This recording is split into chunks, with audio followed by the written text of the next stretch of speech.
Assalamualaikum teman-teman, selamat berjumpa lagi dengan saya Abdurrahman dan masih tetap di channel Abdurrahman ya. Dan masih tetap juga mengupas tentang seputaran gangguan asam lambung dan anestesi psikosomatis. Nah, di season kali ini saya akan share video tentang untuk mengajak sama teman-teman itu mengenali dan menyadari ya bahwa kalian itu terkena mentalnya gitu teman-teman ya. Nah, apakah tanda-tandanya gitu teman-teman, ciri-cirinya seperti apa? Nah, makanya bagi teman-teman yang sekarang sedang mengalami gangguan asam lambung dan anestesi psikosomatis, bila ingin mengenali atau menyadari bahwa kalian itu terkena mentalnya, kemudian ingin tahu cara-caranya atau misalkan tanda-tandanya atau ciri-cirinya juga gitu teman-teman ya. Tolong tonton videonya sampai habis, jangan di skip biar kalian nanti mengerti, biar kalian nanti paham, dan ketika mengerti dan paham kalian bisa menanganinya dengan mudah. Nah itu teman-teman ya, makanya tonton videonya sampai habis, jangan di skip. Nah kemudian seperti biasa ya, bagi teman-teman yang baru bergabung, kalau seandainya kalian mau bertanya tentang seputaran gangguan asam lambung dan anestesi psikosomatis, alangkah baiknya kalian tonton dulu video-video saya sebelumnya, karena untuk seputaran gangguan asam lambung dan anestesi psikosomatis semuanya sudah saya share ya. Dari mulai cerita saya yang terkena gangguan asam lambung dan anestesi psikosomatis, kemudian merasakan 1001 macam sensasi yang sangat nyaman, sangat nikmat membawa sengsara gitu teman-teman ya. Nah itu sudah di-share, dan kemudian bagaimana cara menangani setiap sensasi yang hadir itu juga sudah di-share. Nah makanya biar lebih jelas, biar lebih detail, alangkah baiknya kalian tonton dulu video-video saya sebelumnya. Nah itu teman-teman ya.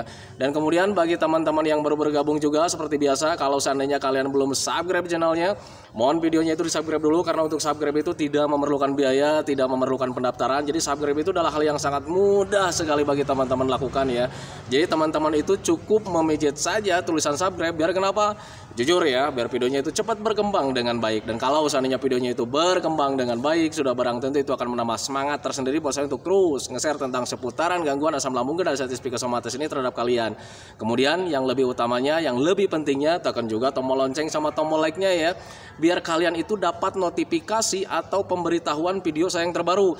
Karena saya itu akan terus nge-share tentang seputaran gangguan asam lambung dan anestesi psikosomatis ini terhadap kalian, dengan tujuan semoga saja videonya itu menjadi wasilah atau jalan keluar bagi kalian yang sedang mengalami gangguan asam lambung dan anestesi psikosomatis hingga membaik ya, apalagi sampai sembuh total. Amin ya robbal alamin. Ya minimal hanya memberikan motivasi saja, atau lebih minimalnya lagi hanya sekedar menemani kalian yang sekarang sedang merasakan tidak nyamannya dari gangguan asam lambung dan anestesi psikosomatis. Nah itu teman-teman ya.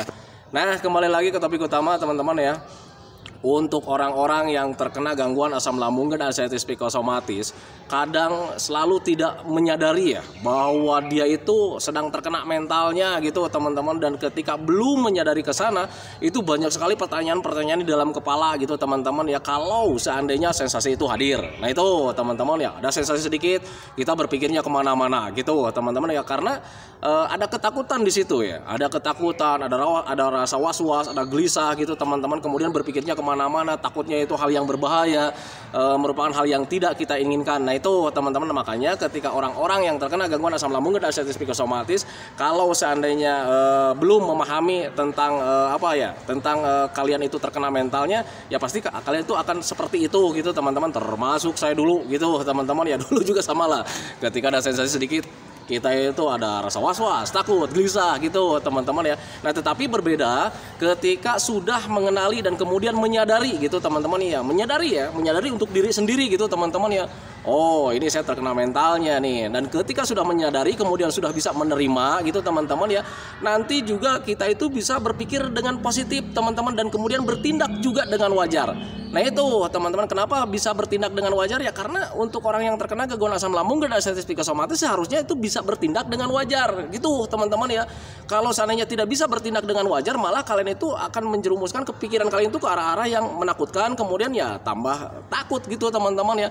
Nah itu sehingga kalian nanti bingung bagaimana cara menanganinya. Nah itu teman-teman, berbeda ketika sudah mengenali, wah ini cuman mental saja yang kena gitu teman-teman, dan kalian ketika sudah mengenali ke sana, kalian itu nanti bisa menanganinya juga dengan mudah dan ya bertindaknya dengan wajar juga.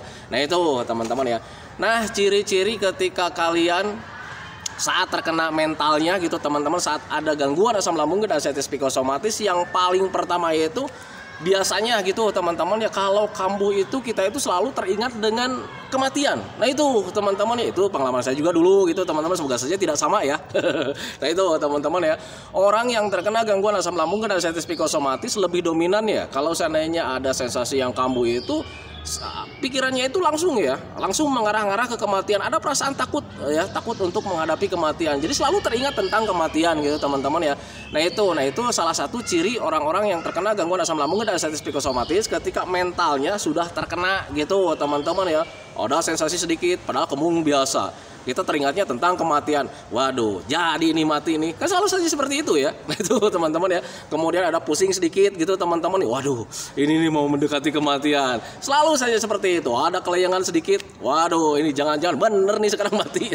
Selalu saja seperti itu teman-teman ya. Nah ketika kalian selalu mengait-ngaitkan atau selalu teringat dengan kematian, sadari saja teman-teman bahwa kalian itu sekarang terkena mentalnya gitu teman-teman ya. Hal sekecil apapun selalu dikait-kaitkan dengan kematian. Nah itu teman-teman ya, jadi selalu teringat dengan kematian gitu teman-teman ya, itu yang pertama.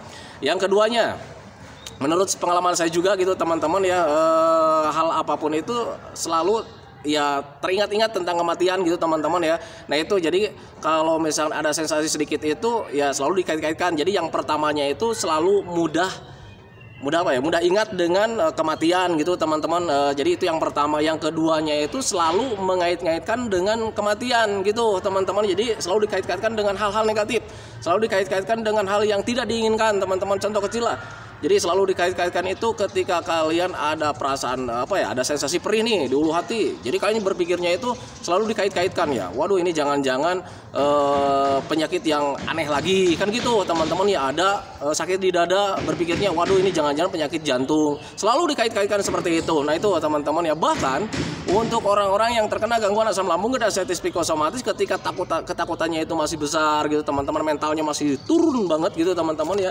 Itu kadang selalu mencari-cari informasi ya, selalu mencari-cari informasi tentang tanda-tanda seperti ini gitu teman-teman ya. Tanda-tanda menjelang kematian selalu saja seperti itu. Nah itu teman-teman, nah makanya ketika kalian sedang mengalami hal seperti itu teman-teman ya, sadari saja teman-teman ya, berarti mental kalian itu sekarang itu menjadi mental tempe, berbeda dengan dulu ya. Dulu itu mentalnya mental baja ya. Nah sekarang itu mental tempe karena memang ada trauma. Wajar sih menurut saya gitu teman-teman, tetapi kewajaran ini akan sangat kurang ajar kalau seandainya dibiarkan terlalu berlarut-larut gitu teman-teman, karena ya nanti ruang lingkup kalian itu menjadi terbatas teman-teman ya. Mau makan kita takut, mau jalan-jalan kita takut, mau ngapa-ngapain kita serba takut. Nah itu teman-teman, sehingga kalian itu nanti ruang lingkupnya itu akan menjadi terbatas teman-teman ya. Nah makanya hal yang sangat wajar ini jangan sampai keterusan teman-teman ya, jangan terlalu membesar, biar kalian itu nanti ruang lingkupnya itu tidak terlalu terbatas, kalian nanti bisa bebas lagi. Nah itu teman-teman, makanya pahami saja ke sana. Nah kemudian selanjutnya barusan yang keberapa ya?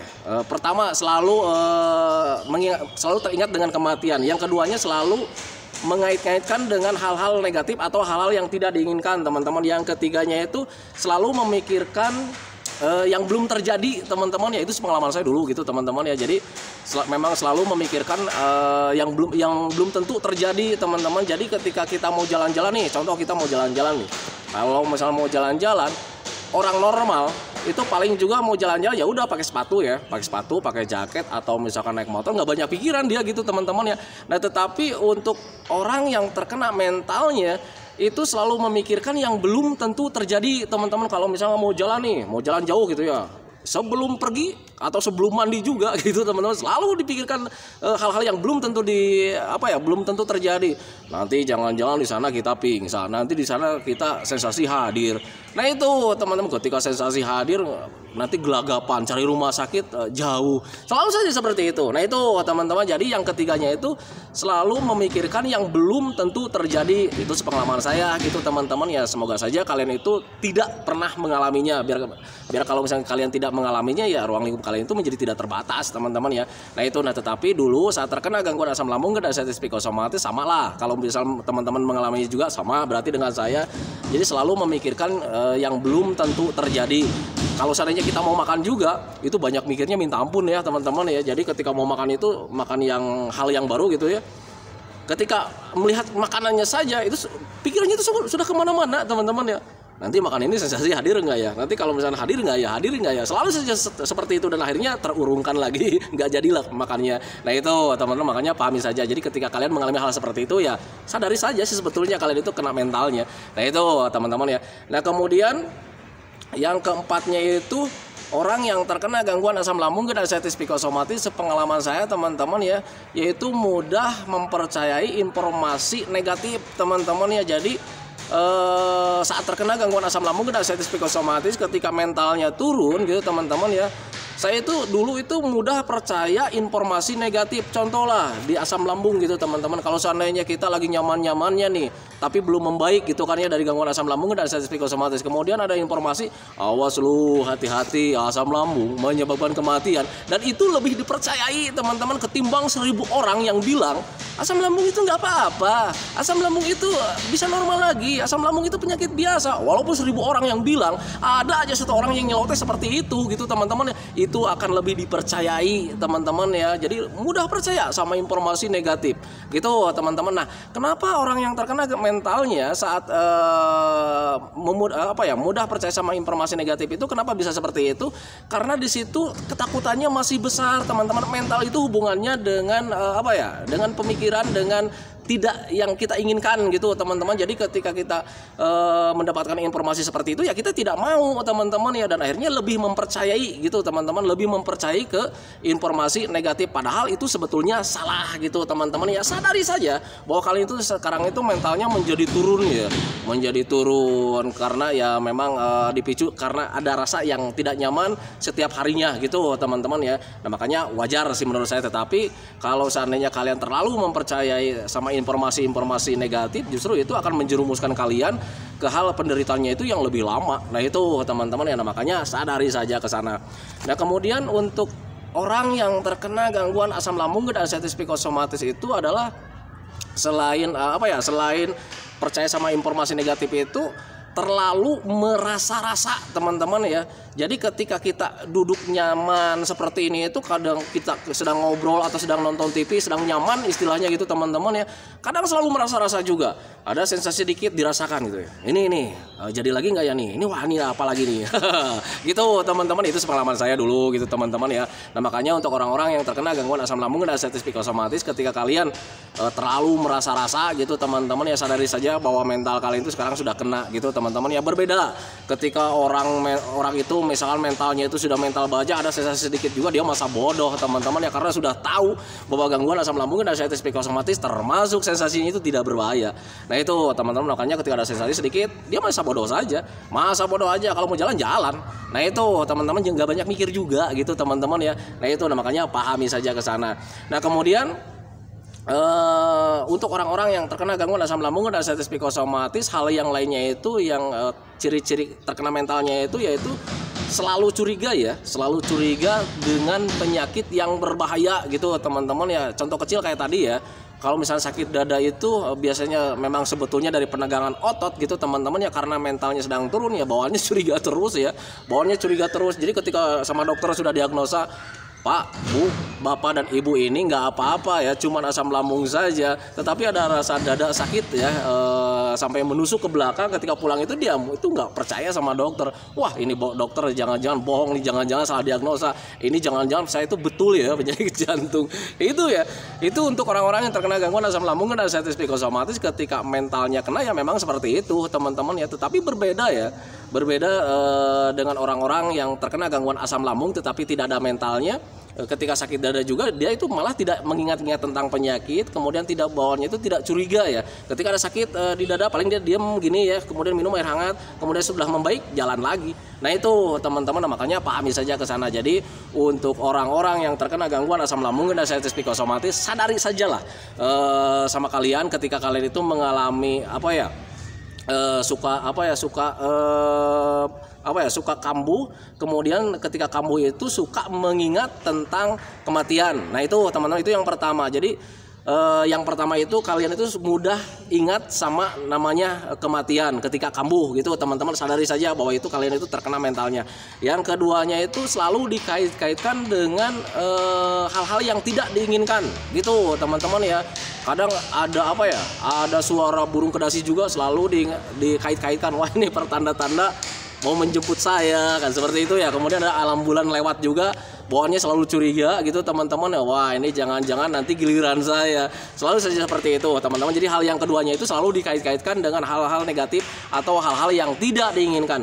Kemudian yang ketiganya itu selalu memikirkan yang belum tentu terjadi teman-teman ya. Ketika mau jalan selalu banyak pikir kemana-mana mikirnya gitu teman-teman, melebar kemana-mana gitu teman-teman ya pikirannya itu. Nah itu yang ketiganya. Dan kemudian yang keempatnya itu mudah percaya informasi negatif ketimbang informasi positif. Kenapa bisa seperti itu? Karena ketakutannya masih besar ya, mentalnya benar-benar turun. Jadi pertahanan tubuh, pertahanan pikiran, pertahanan perasaannya itu ya benar-benar sensitif gitu teman-teman. Itu pengalaman saya dulu gitu teman-teman ya. Nah makanya pahami saja ke sana. Jadi ketika kalian mempunyai hal seperti itu, terima saja bahwa kalian itu mentalnya sedang kena. Nah itu teman-teman, itu yang keempat. Yang kemudian yang kelimanya itu selalu merasa-rasa gitu teman-teman ya. Kadang ada perasaan perih sedikit aja gitu, walaupun itu misalkan tanda-tanda atau respon tubuh kalian itu sedang membutuhkan energi atau sedang membutuhkan makan, kelaparan gitu teman-teman ya. Kalian selalu merasa-rasa, wah ini apa lagi nih, wah ini apa lagi, padahal kelaparan.